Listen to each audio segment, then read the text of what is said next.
Assalamualaikum warahmatullahi wabarakatuh.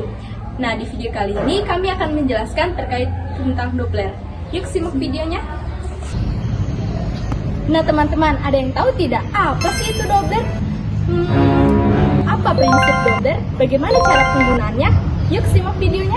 Nah, Doppler adalah pemeriksaan ultrasonografi atau USG yang menggunakan gelombang suara frekuensi tinggi untuk mengukur aliran darah di dalam pembuluh darah. Pada kehamilan, Doppler digunakan untuk memantau aliran darah antara ibu plasenta dan janin sehingga dapat diketahui apakah janin mendapat cukup oksigen dan nutrisi. Prinsip penggunaan Doppler pada kehamilan.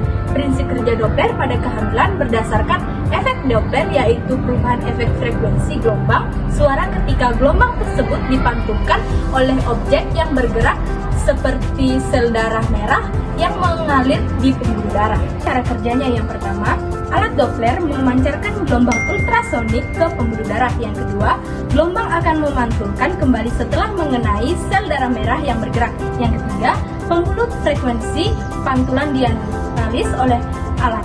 Yang keempat, hasilnya menunjukkan kecepatan dan arah aliran darah.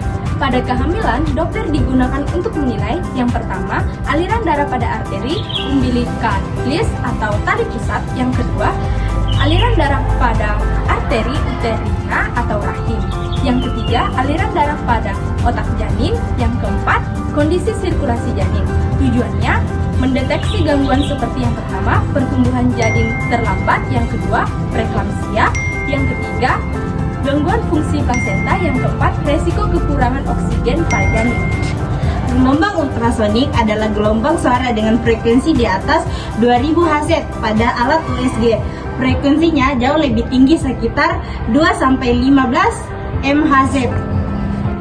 Adapun cara kerjanya, yang pertama, transduser USG memancar gelombang ultrasonik ke dalam tubuh. Yang kedua, gelombang memantul ketika mengenai jaringan atau organ. Yang ketiga, pantulan diterima kembali oleh transduser. Yang keempat, komputer mengubah pantulan menjadi gambar janin atau organ.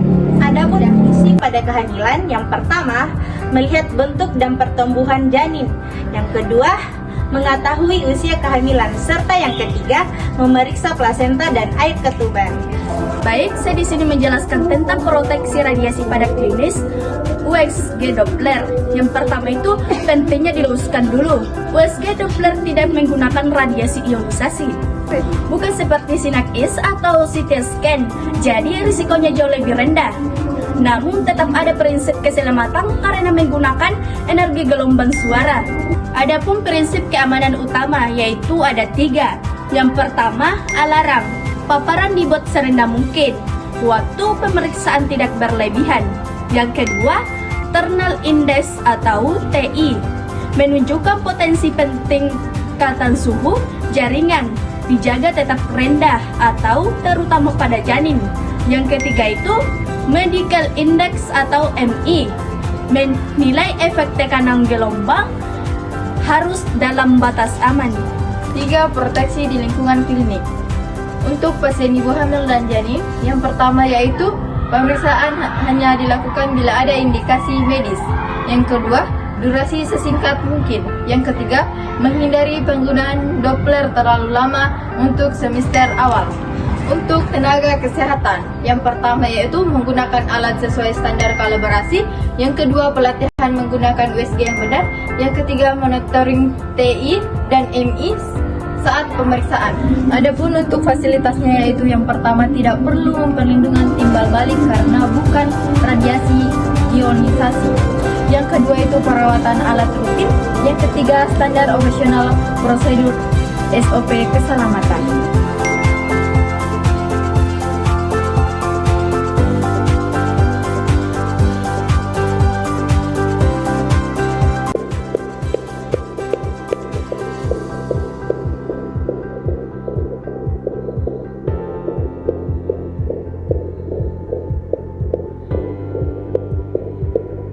Nah, itu tadi pemaparan video singkat dari kelompok kami. Mohon maaf bila ada salah kata. Kami akhiri dengan ucapan Wassalamualaikum warahmatullahi wabarakatuh. and see you next time.